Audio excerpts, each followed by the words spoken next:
It's about time he answered the door.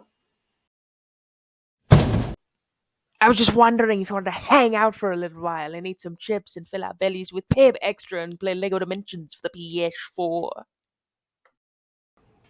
Hello, everybody, and welcome to my second season review of Smiling Friends.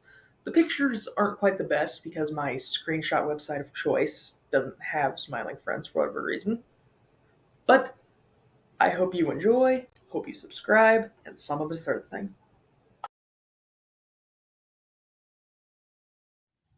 Gwimbly Definitive Remastered Enhanced Extended Edition DX 4K Anniversary Director's Cut. Down on his luck, video game star Gwimbly is found destitute at the doorstep of the Smiling Friends. Pim asks Charlie to aid the star, only for Alan to join, wanting the quote-unquote vagrant to leave. The IGBG CEO is unfortunately more content to dunk nuggets than do anything with an abandoned property, so the three leave, intent on crowdfunding a new game.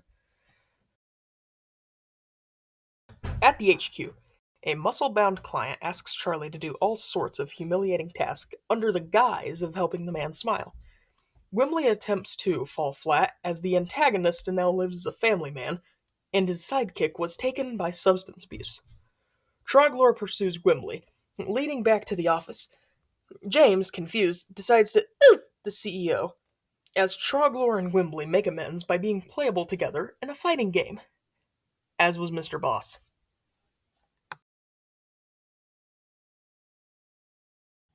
Mr. President. Pim and Charlie are called to help in the mad for mutton President Jumble prove himself as I'm not a fluke to the American public. However, Mr. Frog swiftly comes along as a competitor bent on utter chaos. Jimble seeks to find his hidden talent, ruining his trousers and nearly crashes the economy.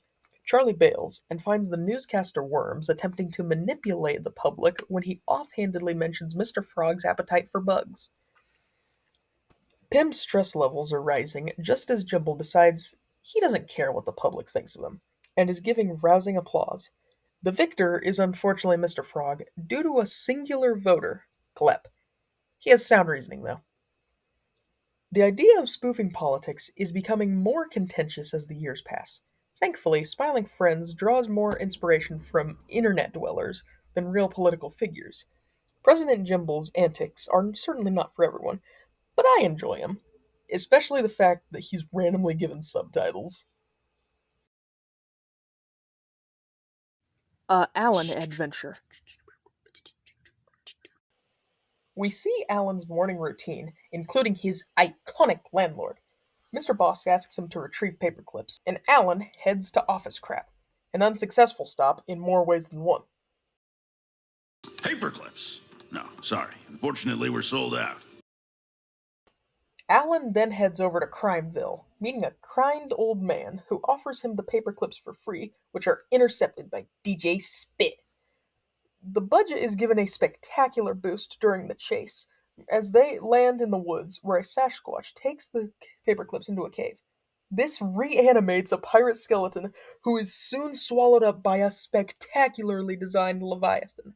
Alan washes up on shore and finds the paperclips are inside his apartment complex. All this was a multi-thousand-dollar ruse by Mr. Landlord, who threatens the city if Alan doesn't hang out. But with some quick thinking, he disarms the device and leaves with little fanfare. I don't think it's an unpopular opinion to say this is easily my favorite episode of the second season. It's just great to see Alan in the lead. That's really it. Oh, and remember in the first season video where I said this? DJ Spit will live on in our hearts.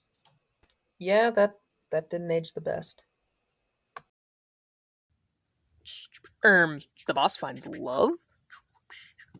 The boss is finally tying the knot with a half-demon named Brittany. The company's vibe and decor are radically shifted, as Mr. Boss seems to be under Brittany's spell. She even makes Glep garden.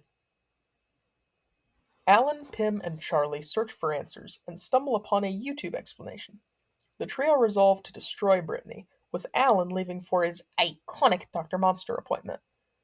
Their weapon, however, is revealed to be an overpriced gag knife given to Charlie by an unwelcome wedding guest. Brittany defenestrates herself, and the boss awakes, ecstatic that he now owns one-fourth of the underworld. His song at the end is quite endearing, and this guy's cameo's out of left field, but quite a lark.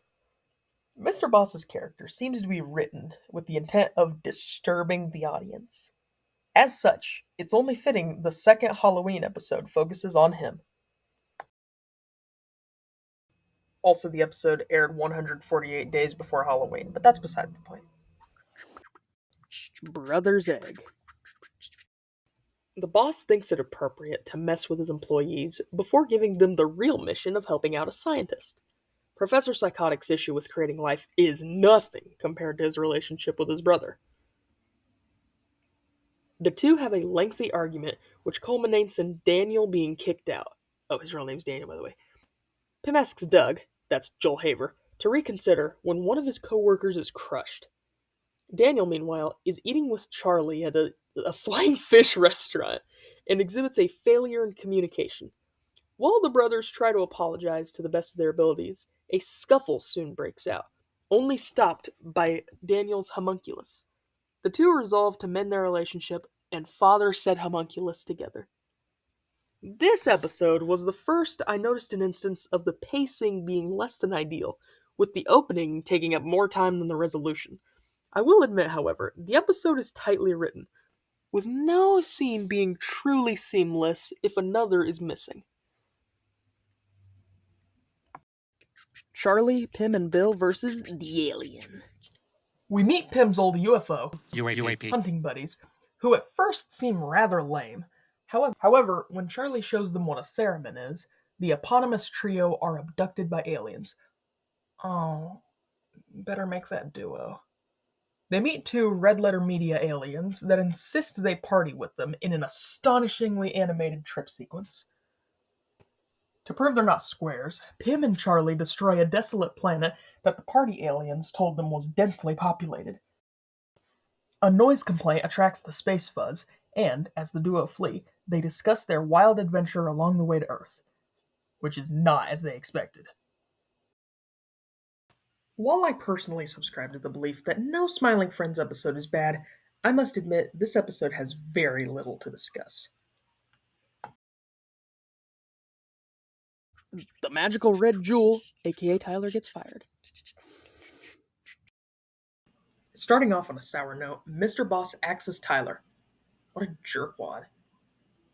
A magical red jewel resides in the land of Spamtopia, and Pym is needed as a translator. On arrival, they are greeted with an unnerving song explaining not to make eye contact with the denizens. Complicating matters, the seller's head is a gigantic eyeball susceptible to mosquito bites. For his gaze, Pym and Mr. Boss are put on the chopping block, until it's revealed that the ruler of the land is Oscar, Pym's Spanish pen pal. Departure is imminent as the land swiftly alters into a sea of sensory overload. At the same time, Alan and Charlie are tasked with taking care of Jason, who convulses while the two discuss the Blibbly aftermath. They contemplate disguising Gleb, who promptly bails. Mr. Boss arrives, healing Jason with the titular jewel that morphs him into a butterfly, producing dust at a ridiculous rate. Pym finally turns green. Glep and Charlie's ugly snowman, Rotten, is brought to life via a radiated daffodil.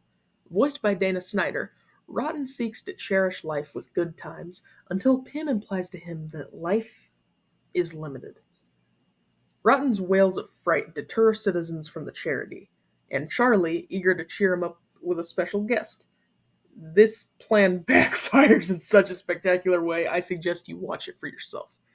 Next, they send him up to a mountain intent on living for centuries, only thwarted by an aggravated Yeti. Rotten is placed into a freezer so as to avoid melting, but soon becomes sullen that he is really doing nothing with his life. His mood is briefly raised during a trip to the beach, when Cooked Shrimp Man from the Shrimp episode knocks him over into the ocean. The ending ties the story to I'm sorry, is he the ocean? Is Ron like in control of the entire ocean now? Does he control just that wave? If he controls the wave, is there like a power struggle with the moon or something? I don't quite understand. It's just sort of. I mean, I like Dan Snyder's delivery. He can come off as annoying, maybe, but I mean, it's intentional. But and I really like it. It's just it's confusing, isn't it? I mean, yeah, you gotta consider the cross reference of the data analytics, and it's gone, and then you lick the arteries and such, and yeah. Hope y'all enjoyed this review. I'm sorry it looks so slapdash and such. Yeah.